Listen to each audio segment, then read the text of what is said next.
Bonjour à tous. Nous vivons des temps un peu surréalistes. On ne cesse de nous parler d'un virus invisible. Son nom, le Covid-19, il est ici, il est là, il repassera par ici. Attention, je n'insiste pas, d'autres ont très bien écrit. Je pense à Mustapha Daleb, une des plus belles plumes tchadiennes, qui écrit: Un petit machin microscopique appelé coronavirus bouleverse la planète. Quelque chose d'invisible est venu pour faire sa loi. Il remet tout en question et chamboule l'ordre établi. Tout se remet en place autrement, différemment. Mais avez-vous déjà réfléchi aux bienfaits du virus pour l'acte de foi? Car si Jésus dit à Thomas, et nous l'avons entendu aujourd'hui, heureux ceux qui croiront sans avoir vu, on peut estimer effectivement que nous sommes aujourd'hui dans la même situation. Au nom du virus, sans qu'on l'ait vu, on nous oblige au confinement, au télétravail, à bien d'autres choses encore. Au nom du virus, pas plus d'une personne dans le magasin. Au nom du virus, 1 heure de sortie et avec votre attestation dérogatoire. Ainsi, sans avoir rien vu, sauf évidemment le personnel soignant et les familles endeuillées pour lesquelles nous prions chaque jour. Sans avoir rien vu, nous sommes amenés à poser des actes qui nécessitent de croire sans voir, à orienter notre façon de vivre en fonction de la présence du virus. Virage étonnant, aussi rapide que celui d'une conversion.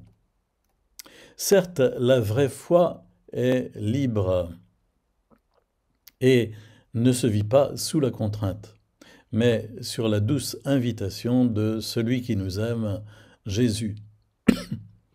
Mais au fond, toutes ces contraintes auxquelles nous nous plions aujourd'hui nous mènent sur un chemin qui nous rapproche de la foi.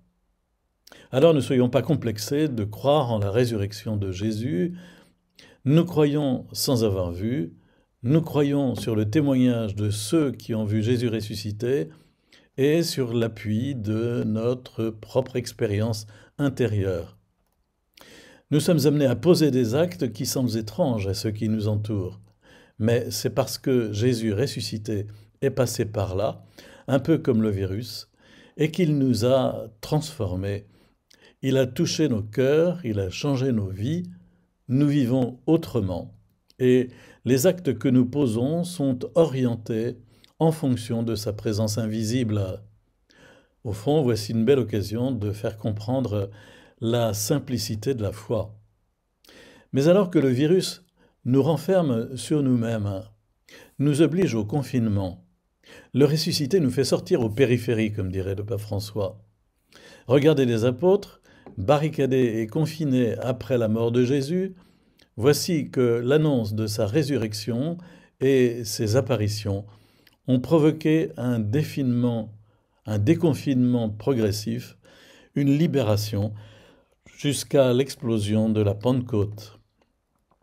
Marie-Madeleine, qui pleurait au tombeau, est allée secouer les apôtres en leur annonçant la résurrection après avoir vu Jésus. Les 2 disciples d'Emmaüs, qui quittaient Jérusalem tristes et dépités, y sont revenus bride abattue après que l'inconnu ait cheminé avec eux et ait rompu le pain sous leurs yeux. Pierre et Jean ont couru au tombeau et Jean y a fait l'expérience de la foi. Il vit et il crut. Et Thomas s'est exclamé: Mon Seigneur et mon Dieu, devant les stigmates portés dans sa chair glorieuse par Jésus ressuscité. Le virus nous fait peur, mais le ressuscité nous fait vivre. Le virus nous enferme, mais le ressuscité nous libère.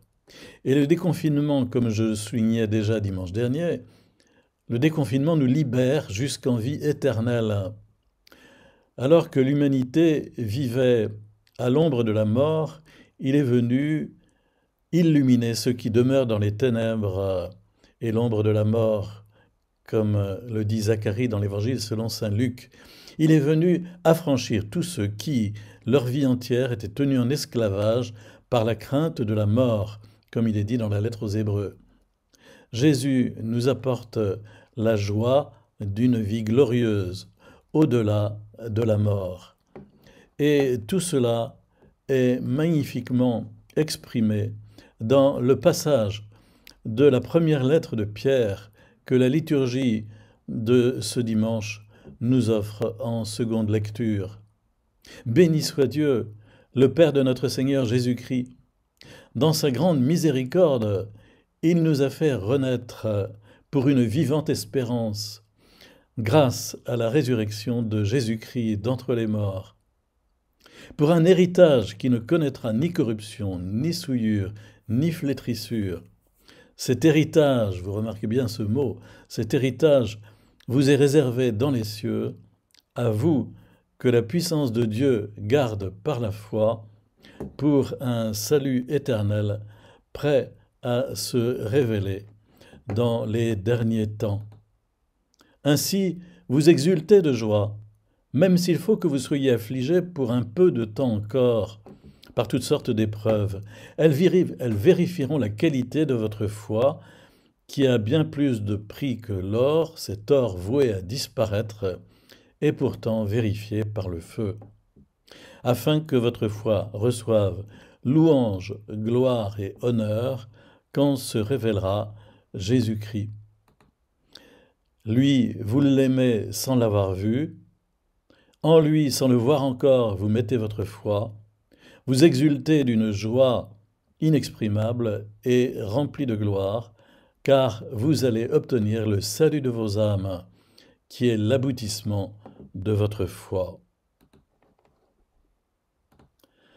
Quel souffle, n'est-ce pas? Quel souffle dans ce passage du premier chapitre de la première lettre de Pierre, dès l'ouverture de cette lettre.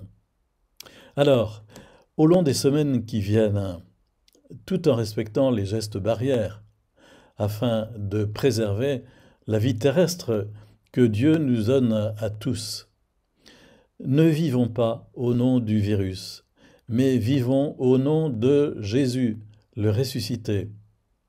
Au nom de Jésus, partageons sa vie, comme Pierre et Jean l'ont fait auprès de l'impotent de la belle porte de Jérusalem, comme nous l'entendions dans les lectures de cette semaine pascale. Au nom de Jésus, partageons la joie qui nous habite malgré la période troublée que nous traversons. Au nom de Jésus, transmettons la folle espérance que la lumière de Pâques nous donne, confinés matériellement, mais déconfinés spirituellement. C'est là notre mission. Puissions-nous la vivre tout au long de cette semaine. À bientôt.